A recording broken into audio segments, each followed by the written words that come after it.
Hey guys, so we just got done taking a look at the new Hyundai Staria, right? So what this is actually a higher up placement than the model that we are very familiar with, the Starex. So what is the Staria? This video I'm going to take it for a walk around. I just got done driving it. If you want to see the full driving impressions, you can head on to piston.my. I'll add a link to that video somewhere here. But the Staria though, really it's impressive. It depends on the price. We don't really know the price as yet, but it promises to be awesome. This video I'm going to take it for a walk. Let's go. Pretty awesome, doesn't it? It's pretty awesome. It's a pretty awesome MPV van, something like that. First thing that comes to mind is just how big is it? It is.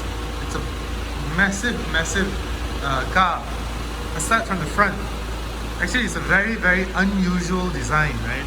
You'll see that the lights are right up here, but these are mostly cosmetics. It's like daytime running light, and that light in the middle actually usually just turns on at night. Those are actually the headlights at the bottom there. Those are the headlights, and these ones over here are the turn signals. If you want to highlight, these will illuminate brighter. So over here is where you can really start to appreciate the size of the car. I'm a bit 6 feet tall, right? So this is a sliding window. It's very much like one of those commercial vans, but it's very handy to have. I'll explain later. And the 18-inch wheels, super nice. Check this out. This lightstrip. These are the brakes. This is nothing. This is just a dud over here. These are the brake lights. This is the reverse lights over here. Sorry, these are the turn lights. This brakes. This reverse over here. Something of that sort.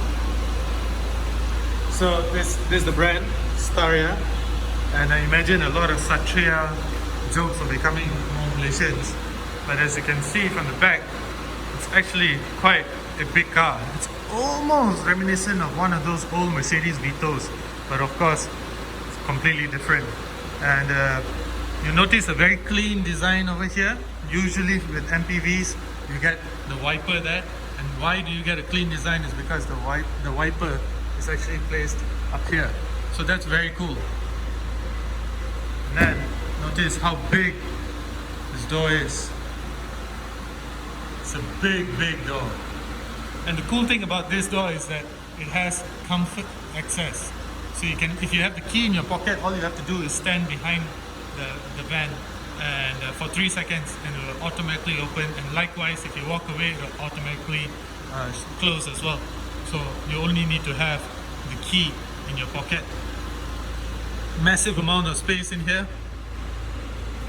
So with the third row of seats in place, so there's still of course you still get this space over here. That's great. But if you were to fold the third row of seats, as you can imagine, it's going to be ample sitting space. That's my man Nicholas from NST. So yeah, close these over here.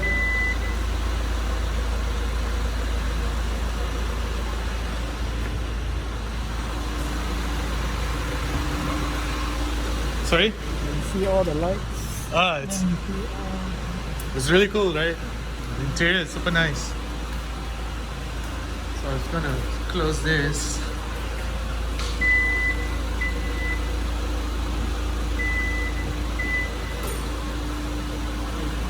Yeah.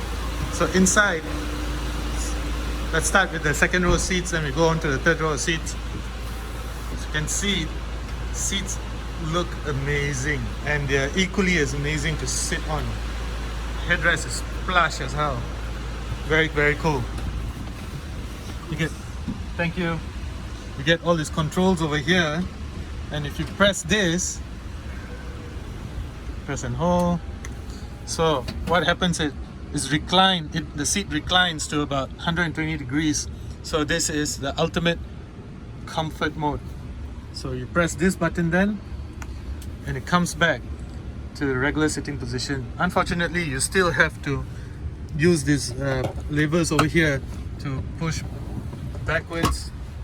See if I push, it's super lot of space, man. Then push it forward, likewise. Then if you pull this again, it's for your backrest lah, or something, can't remember. No, that's not for your backrest. I don't know what that is for. Anyway, you get USB slots over here, 2 USB slots. You get cup holders over here, and what is this for? Storage space. So you get ample amount of storage space. Okay, the other thing I want to highlight over here is that the interior, the sides, as well as the roof, is full of suede. This is suede. So as you can probably imagine, suede with children probably won't go very well. But I guess time will tell. Somebody needs to experiment. Let us know in the comments. But yeah. And this is the side window I was telling you about. So this is perfect for going through the McDonald's drive-thrus and such. So this lever is over here. And check out that light strip. That light strip extends all the way, even here. In case you forget what you're driving, that's there. And third row of seats. Third row of seats is, look at this. There's super amount of space at the back here. You get this neatly positioned USB slot over here. You get privacy blinds, which is always handy to have. It's actually, I said earlier that I wasn't too impressed with the air conditioning vents, because at the back here you only get 1, 2, 3, 4 air conditioning vents, but that's fine. Then no complaints, man, no complaints at all. It's such a nice place to be. And then you get these controls for your seat over here as well, but weirdly you can't control the forward and backward movement of the seats. And then let's check out the front row. So there are 2 ways to open this door. The traditional latch, of course, it's automatic, or you can press this button. Always press the button. Air conditioning controls up here. Unfortunately, only single zone. Oh, and if you are the type that loves to be driven around, you'll appreciate these controls over here, because if you're sitting in this seat, you can just press this to get that seat out of your way. Always handy.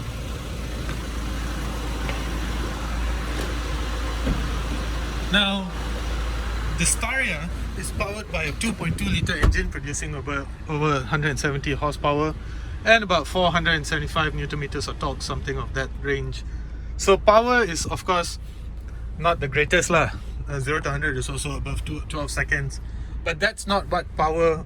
That's not what this car is for. It's obviously not built for power. It's built for comfort, and it's very, very comfortable.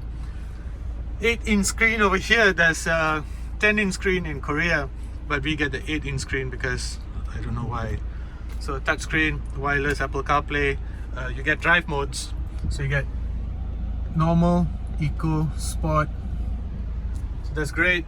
Of course, again, power is not what this car is for. You don't even get a gear lever. You get these cool buttons over here. And guys, honestly, driving this car, it feels like a bit on the softish, sluggish side, but it's a very, very comfortable car to be in, very, very comfortable car to drive. I imagine that it would comfortably cruise at about 140 and such. Again, you get this storage space over here. Very neat, I imagine. Good enough for a laptop, 14-inch laptop. Good enough for your handbags. Again, plenty of cup holders. There's also a cup holder over here, and there's a cup holder over here as well. So yes, that's really good. And fuel consumption wise, I can't comment. We only took it for a 10-minute drive, so I'll reserve that until we drive it a bit more. And USB slots down here, those are very important. You get pedal shifters. So pedal shifters are important in case you need more power. This car is actually quite a massive thing, so some power is needed in case you need to get out of a tight spot or something like that. So you get a panoramic roof here, and you get a panoramic roof there.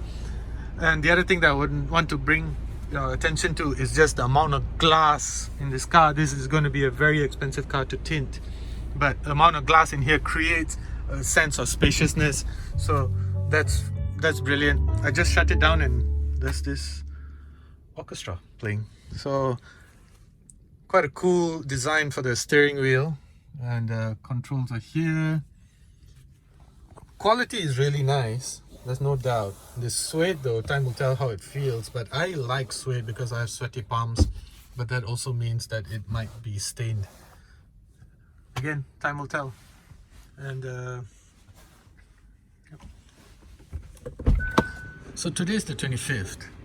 Oh yeah, the other thing is comes with Bose speakers. So today is the 25th, and we won't know more about this car until the 27th. It's going to be officially launched together with the price, but we do hear that it's going to be priced quite on the high side because there's no CKD version of this car. There's only going to be CBU, and because it's very unique. You have, I think, about 7 or 8 different color options for this car. So all of them have to be a special order. There's even a 7 or 8 different options for the interior. Again, you can specify, and the waiting period is between 3 to 6 months. So yeah, it comes with 6 airbags, which I thought is not very impressive. 6 airbags for a car of this size is a bit on the low side, but it comes with a lot of other passive safety and active safety technologies. One thing that I really like is that, especially since this is going to be a people mover, a family mover, Hyundai says that it has this technology. I can't remember what it's called, but if it detects that there's going to be traffic coming from the side, it doesn't allow you to open the door from the inside. Of course, it doesn't allow you to open the door in case, to reduce the chance of you stepping out and getting plowed down by oncoming traffic. So I'll elaborate more about this car once I get to drive it a bit further and spend more time behind the wheel. But as you can see, massive amount of glass everywhere. It's such a big car. So yes, check out piston.my. I add a link to that video somewhere in this video here for the full first driving impression. But all in all, it's a fantastic car. And thank you for watching again. I'm Keshy Dhillon. Thank you for subscribing to my channel, and I'll bring you more of such videos. Cheers.